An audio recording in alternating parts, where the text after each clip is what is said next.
तो आज की इस वीडियो को दिल थाम कर देखना, क्योंकि आज की इस एक ही वीडियो में हम इंग्लिश ग्रामर के जितने भी इंपॉर्टेंट वर्ड्स हैं, जितने भी इंपॉर्टेंट मॉडल वर्ब्स हैं, हेल्पिंग वर्ब्स हैं, उन सब को कवर करने वाले हैं। तो यदि आपसे हो सके तो आप नोट्स भी बना लेना साथ साथ में। तो चलिए वीडियो को स्टार्ट करते हैं। तो देखिए, सबसे पहले हम जो है देखने वाले हैं हैविंग टू के बारे में। हैविंग टू का मतलब होता है किसी को कोई काम करना पड़ रहा है।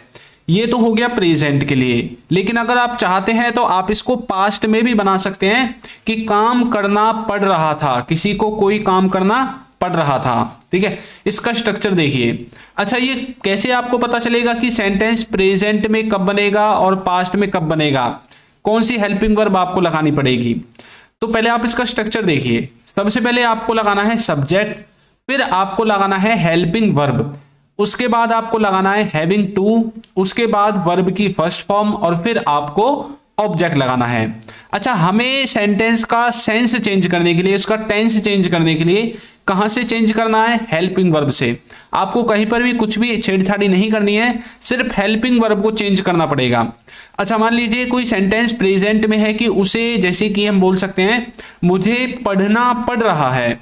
किसी ने मुझसे फोन करके बोला यार आ जाओ ना, तुम क्या कर रहे हो वहां पर? मैंने बोला यार मुझे पढ़ना पड़ रहा है बिकॉज मेरे कल एग्जाम है। तो मैं बोल सकता हूं I am having to study, I am having to study, मुझे पढ़ना पड़ रहा है। अब यहां पर देखिए, आई आपका सब्जेक्ट है, उसके बाद एम आया है, आई के साथ एम। तो इसका मतलब है कि इसकी जो सीरीज है इज एम आर वाली, प्रेजेंट के लिए आपको इज एम आर वाली सीरीज का इस्तेमाल करना है। जब भी कोई सेंटेंस प्रेजेंट में होगा तो हिंदी में तो आप पहचान लोगे, इंग्लिश में आपको इज एम आर से पहचानना है कि सेंटेंस को प्रेजेंट में बनाया गया है, कि किसी को कोई काम करना पड़ रहा है। ठीक है, ये तो पिछड़ गया आपसे किसमें? प्रेजेंट में।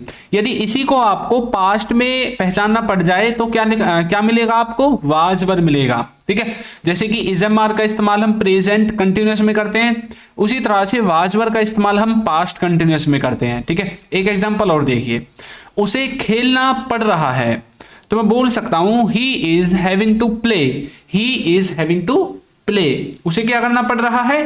खेलना पड़ रहा है। तो यहां पर भी आपका इज एम आर आ गया, यानी कि सेंटेंस प्रेजेंट का है। ठीक है, नेक्स्ट देखिए, ये वाला जो सेंटेंस है ये मैंने पास्ट में बनाया है। तुमको खाना पड़ रहा था, तुमको खाना पड़ रहा था, तो बोल सकते हैं you were having to eat, you were having to eat. तो देखिए, यू आपका सब्जेक्ट है और इसके बाद हमने वाज वर्ब का इस्तेमाल किया है, क्योंकि सेंटेंस है पास्ट का। तो पास्ट में सेंटेंस बनाने के लिए वाज वर्ब का इस्तेमाल करना है हैविंग टू के साथ, प्रेजेंट में बनाने के लिए इज एम आर का इस्तेमाल करना है हैविंग टू के साथ। बाकी सब कुछ सेम रहेगा, कोई भी चेंज नहीं होगा। ठीक है, ये बात आपको याद रखनी है। नेक्स्ट देखिए, यदि अभी तक आपने हमारे कोर्स को ज्वाइन नहीं किया है तो कोर्स को ज्वाइन कर लीजिए, लिंक आपको नीचे डिस्क्रिप्शन बॉक्स में मिल जाएगा। इसमें आपको बेसिक से एडवांस्ड लेवल तक इंग्लिश ग्रामर मिलेगी, इंग्लिश के क्लास नोट्स भी मिलेंगे, ए टू जेड वीडियो लेक्चर्स।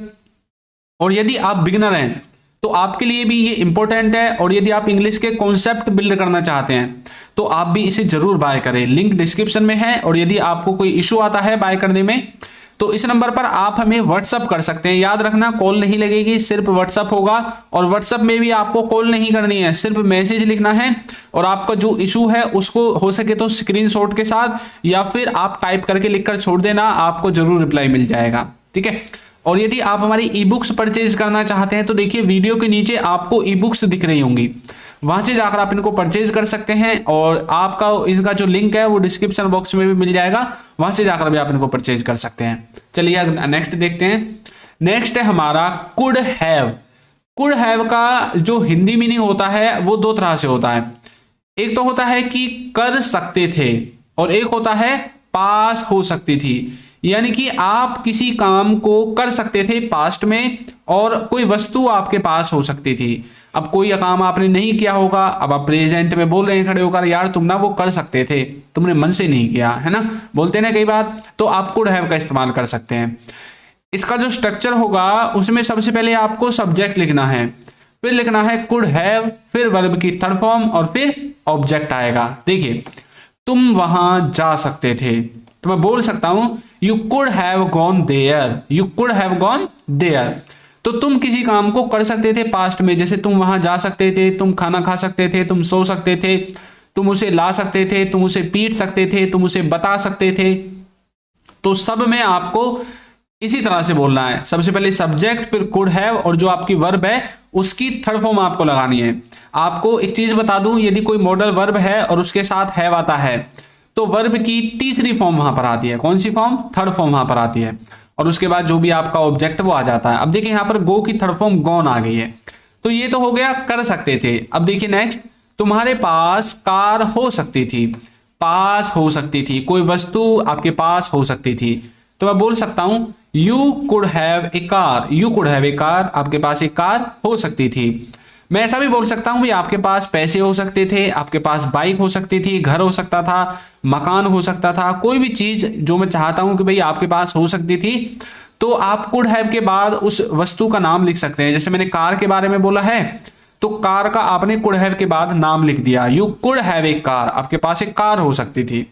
लेकिन जब हमने कुड को लगाया तो इसका जो लेवल है, जो इस काम को होने की संभावना है, जो पॉसिबिलिटी है, वो कम हो जाती है। ये बात आपको याद रखनी है, ठीक है। नेक्स्ट देखिए अबाउट टू। अबाउट टू का मतलब है करने वाले हैं, किसी काम को करने वाले हैं या फिर कोई काम करने वाले हैं। आप कोई काम करने वाले हैं, वहां पर आप अबाउट टू का इस्तेमाल कर सकते हैं। इसमें भी आप प्रेजेंट और पास्ट दोनों में बना सकते हैं, ठीक है। वही बात रहेगी, इजमार का इस्तेमाल प्रेजेंट में और वाजवर का इस्तेमाल पास्ट में आपको करना है। सबसे पहले सब्जेक्ट, फिर हेल्पिंग वर्ब, फिर अबाउट टू, वर्ब की पहली फॉर्म, और फिर ऑब्जेक्ट आ जाएगा। देखिए कैसे, मैं आने वाला हूं, मैं आने वाला हूं, तो मैं बोल सकता हूं I am about to come.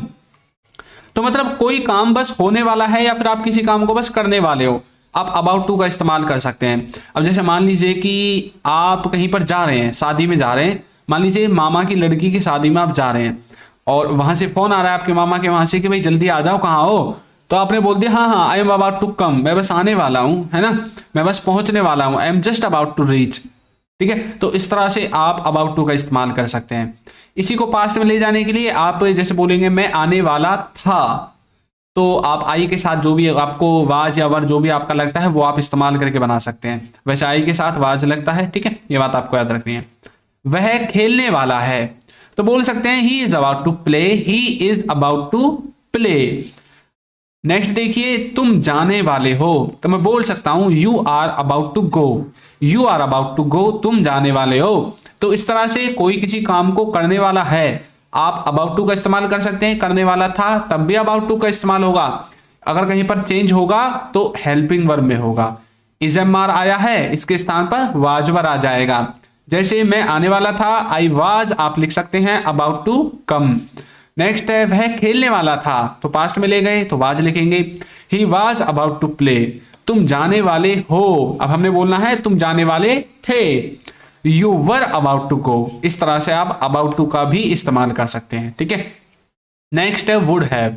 Would have का मतलब होता है कोई किसी के पास होगा, कोई वस्तु किसी के पास होगी, या कोई व्यक्ति किसी काम को कर चुका होगा, कोई व्यक्ति किसी काम को कर चुका होगा। देखिए इसमें आपको सबसे पहले सब्जेक्ट लिखना है, फिर वुड के साथ हैव लिखना है, वर्ब की थर्ड फॉर्म लिखनी है, और फिर ऑब्जेक्ट लिखना है। जैसे कि उसके पास पेन होगा, तो मैं बोल सकता हूं he would have a pen, he would have a pen, उसके पास एक पेन होगा। आपको ऐसा लगता है कि भाई उसके पास ना पेन होगा, उसे जाकर ले लो आप, है ना। वह खेल चुका होगा, तो मैं बोल सकता हूं he would have played, he would have played, वह खेल चुका होगा। वो देख चुके होंगे, तो बोल सकते हैं they would have seen, they would have seen. तो वुड हैव के साथ वर्ब की थर्ड फॉर्म आपको लगानी है, और किसी वस्तु के बारे में बात करनी है तो हैव के बाद जो वुड हैव है उस वस्तु का नाम आपको लिख देना है, ठीक है। वह खेल चुका होगा, ही वुड हैव प्लेड। वो देख चुके होंगे, दे वुड हैव सीन। वो मतलब खा चुके होंगे, तो बोल सकते हैं दे वुड हैव ईटन। इस तरह से आपको बोलना है। अब जैसे उसके पास पेन होगा, उसके पास कार होगी, उसके पास घड़ी होगी, उसके पास पैसे होंगे, इन सब में आप वुड हैव के बाद उस वस्तु का नाम लिख सकते हैं जिसके बारे में आप बात कर रहे हैं कि वो उसके पास होगी, ठीक है। नेक्स्ट है हमारा इसमें कैन बी। कैन बी का मतलब होता है हो सकते हैं। कोई व्यक्ति कहीं पर हो सकता है, हो सकते हैं, या कोई चीज कुछ हो सकती है, आप वहां पर भी कैन बी का इस्तेमाल कर सकते हैं। आपको सबसे पहले सब्जेक्ट लिखना है, कैन बी लिखना है, और फिर अदर वर्ड्स लिखने हैं। जैसे कि वह घर पर हो सकता है, तो आप बोल सकते हैं he can be at home, he can be at home. अब चाहे तो मे बी भी लगा सकते हैं, ही मे बी एट होम, वह शायद घर पर हो सकता है, ठीक है। मम्मी रसोई में हो सकती है, तो मैं बोल सकता हूं mummy can be in kitchen, mummy can be in kitchen, या फिर मम्मी, मॉम, मदर, जो भी आपको बोलना आप लिख सकते हैं, ठीक है। तो mummy can be in kitchen, ठीक है। तो इस तरह से आप कैन बी का इस्तेमाल कर सकते हैं। नेक्स्ट है हमारा इसमें विल बी। विल बी का जो हिंदी में मतलब होता है वो होता है कि कोई किसी काम को कर रहा होगा, लेकिन ये जो काम होगा ये फ्यूचर का होगा, अभी प्रेजेंट का नहीं है, आने वाले समय में कोई किसी काम को कर रहा होगा। स्ट्रक्चर में देखिए कंटिन्यूटी है, तो इसलिए वर्ब की फर्स्ट फॉर्म में आईएनजी आपको लगानी है और उससे पहले विल बी लगाना है। सब्जेक्ट ऑब्जेक्ट तो आगे पीछे होते ही रहते हैं, ये तो आपको याद रखनी है बात, ठीक है। वह खेल रहा होगा, ये अभी की बात नहीं है, ये आने वाले समय की बात है कि भैया आने वाले समय में वो खेल रहा होगा। तो बोल सकते हैं he will be playing, he will be playing, वो देख रहे होंगे। They will be watching, they will be watching, वो क्या कर रहे होंगे, देख रहे होंगे। तो कोई किसी काम को कर रहा होगा आने वाले समय में, आप आसानी से किसका इस्तेमाल कर सकते हैं बताइए, विल बी का, ठीक है। नेक्स्ट है हमारा इसमें क्या है, देखिए नेक्स्ट है कुड। कुड का मतलब होता है कोई व्यक्ति किसी काम को कर सका या व्यक्ति किसी काम को कर पाया, दोनों में ही आप कुड का इस्तेमाल कर सकते हैं, सका या पाया वाले सेंस में। तो इसमें आपको सबसे पहले सब्जेक्ट लिखना है, फिर कुड लिखना है, वर्ब की पहली फॉर्म लिखनी है और फिर ऑब्जेक्ट लिखना है। जैसे कि मैं नहीं कर पाया, या फिर आप बोल सकते हैं कि मैं नहीं कर सका, I couldn't do, I could not do, मैं नहीं कर पाया या फिर मैं नहीं कर सका। वो नहीं जा पाया या फिर वो नहीं जा सका, तो आप बोल सकते हैं ही कुडंट गो या फिर ही could not go, he couldn't go, जो भी आपको जैसे भी लिखना है, ये कंप्रेस करके लिख दिया गया है, तो आपको जो भी बोलना बोल सकते हैं। वो नहीं जा पाया या फिर वो नहीं जा सका, ठीक है। वो देख नहीं सका, तो बोल सकते हैं he could not see, he could not see, he couldn't see या ही कुड नॉट सी, वो नहीं देख सका। तो इस तरह से आप कुड का इस्तेमाल कर सकते हैं, कोई किसी काम को कर सका या कर पाया, नहीं कर सका या नहीं कर पाया, नेगेटिव, और आप इसको दोनों तरह से, सिंपल और नेगेटिव दोनों तरह से बना सकते हैं, ठीक है। वैसे तो आप इसको इंटरोगेटिव में बना सकते हैं, उसके लिए आपको कुड को सब्जेक्ट से पहले लिखना पड़ेगा। नेक्स्ट है हमारा हैज हैव। हैज हैव का इस्तेमाल वैसे तो हम दो तरह से करते हैं, जिसमें से एक है सिंपल प्रेजेंट सेंटेंसेस जो होते हैं, सिंपल के जो सेंटेंसेस होते हैं उनमें, इनमें आपको कुछ नहीं करना होता, सबसे पहले सब्जेक्ट लिखना होता है, फिर हैज हैव और फिर डायरेक्ट ऑब्जेक्ट लिखना होता है। इनका हिंदी में मतलब होता है कि किसी के पास कुछ है, किसी के पास प्रेजेंट में कोई वस्तु है, तब आप इनका इस्तेमाल कर सकते हैं। जैसे कि मेरे पास कार है, अब बोलते हैं ना कई बार अपने दोस्तों से, भाई मेरे पास ना कार है, आई हैव ए कार, ठीक है, इस तरह से बोल सकते हैं। आपके पास पैसे हैं, यू हैव मनी, खर्च कर लो इनको, आपके पास है तो सही पैसे, यू हैव मनी, ठीक है। उसके पास लैपटॉप है, तो बोल सकते हैं ही हैज अ लैपटॉप। कुछ बच्चे सोच रहे होंगे सर हैज हैव तो बता दो कैसे यूज होंगे। तो देखिए हैज का इस्तेमाल हम करते हैं ही, सी, इट के साथ या फिर किसी व्यक्ति के नाम के साथ। बाकी जो भी बच गया सबके साथ आंख बंद करके हैव लगा दो, ठीक है। कौन कौन से बच गए बताइए, आई बच गया, यू बच गया, वी, दे, ये सब बच गए, इनके साथ हैव आता है और ही, सी, इट के साथ हैज आता है। नेक्स्ट है हमारा मे हैव। मे हैव का मतलब होता है शायद होगा, शायद होगा। स्ट्रक्चर में सबसे पहले सब्जेक्ट, फिर मे हैव, वर्ब की थर्ड फॉर्म के बाद ऑब्जेक्ट। उसके पास शायद कार होगी, तो मैं बोल सकता हूं he may have a car, he may have a car, वह शायद खेल चुका होगा। He may have played, he may have played, तुम शायद पढ़ चुके होंगे। You may have studied, you may have studied, ठीक है। नेक्स्ट है हमारा इसमें शुड। शुड का मतलब होता है चाहिए, सलाह, चाहिए, सलाह चाहिए, मुझको चाहिए या आपको चाहिए। तो सलाह के केस में, किसी को राय देने वाले केस में, राय देनी हो, लेनी हो, सलाह देनी हो, सलाह लेनी हो किसी से, शुड का इस्तेमाल कर सकते हैं। सबसे पहले सब्जेक्ट, फिर शुड, फिर वर्ब की फर्स्ट फॉर्म के बाद ऑब्जेक्ट। तुम्हें जाना चाहिए, कई बार बोलते हैं ना भाई तुम्हें जाना चाहिए, तो बोल सकते हैं इंग्लिश में आज से you should go, you should go. उसे सोचना चाहिए, he should think, he should think. हमें पूछना चाहिए, we should ask, we should ask, हमें पूछना चाहिए। तो इस तरह से आप शुड का इस्तेमाल कर सकते हैं किसी को कुछ करना चाहिए वाले सेंस में। नेक्स्ट है डू डज। डू डज का जो इस्तेमाल होता है वो प्रेजेंट के इंडेफिनिट में नेगेटिव और इंटरोगेटिव सेंटेंसेस को बनाने के लिए किया जाता है।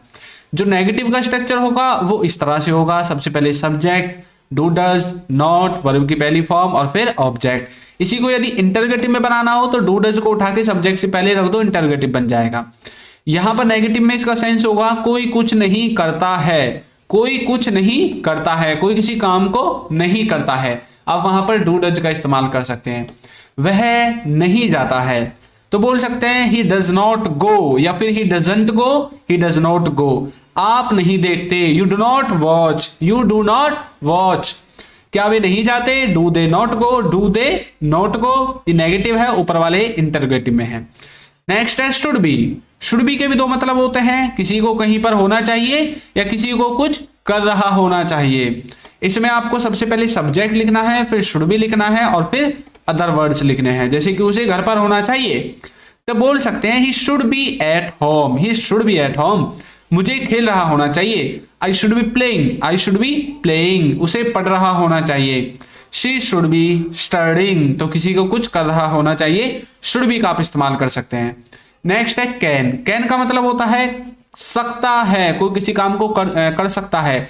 एबिलिटी बताने के लिए, क्षमता बताने के लिए। स्ट्रक्चर आपके सामने है, सबसे पहले सब्जेक्ट कैन, पहली फॉर्म और फिर ऑब्जेक्ट। जैसे कि वह कर सकता है तो बोल सकते हैं he can do, he can do, हम आ सकते हैं। वी कैन कम, वो देख सकता है। ही कैन वॉच, तो कोई किसी काम को कर सकता है, कैन का इस्तेमाल कर सकते हैं। ठीक है। नेक्स्ट है डिड। डिड का इस्तेमाल हम करते हैं सिंपल पास्ट के नेगेटिव और इंटरोगेटिव में। स्ट्रक्चर में सबसे पहले सब्जेक्ट आएगा, डिड आएगा, नॉट आएगा, हैव आएगा और फिर ऑब्जेक्ट आ जाएगा। किसी के पास कुछ नहीं था, किसी के पास कुछ नहीं था। जैसे कि आप बोल सकते हैं मेरे पास कार नहीं थी, ठीक है, तो बोलोगे I did not have a car. वैसे तो आप इसको जो पास्ट इंडेफिनिट है उसमें भी कर सकते हैं, उसमें आपको हैव लगाने की जरूरत नहीं है। हैव के बाद वर्ब की फर्स्ट, ये हैव नहीं आएगा, इसके स्थान पर वर्ब की फर्स्ट फॉर्म आएगी। ठीक है। क्या आपके पास पैसे नहीं थे, did you not have money, ये इंटरोगेटिव का है। उसके पास पैसे नहीं था, he did not have money, इस तरह से बोल सकते हैं। ठीक है। नेक्स्ट है मस्ट बी। मस्ट का मतलब होता है जरूर। सबसे पहले सब्जेक्ट, मस्ट बी और फिर अदर वर्ड्स। वह पक्का घर पर हो सकता है तो बोल सकते हैं he must be at home, he must be at home. वह पक्का देख रहा होगा, he must be watching, he must be watching. तो दोस्तों आपको आज की वीडियो कैसी लगी है जरूर बताइएगा। और ये हमारा जो कोर्स है इसका लिंक आपको नीचे डिस्क्रिप्शन बॉक्स में मिल जाएगा, वहां से जाकर आप इसको ज्वाइन कर सकते हैं। तो यदि अभी तक आपने हमारे चैनल को सब्सक्राइब नहीं किया है तो चैनल को सब्सक्राइब कर दीजिए, वीडियो को लाइक कर दीजिए और एक अच्छा सा कमेंट करना बिल्कुल भी ना भूलें। Thank you.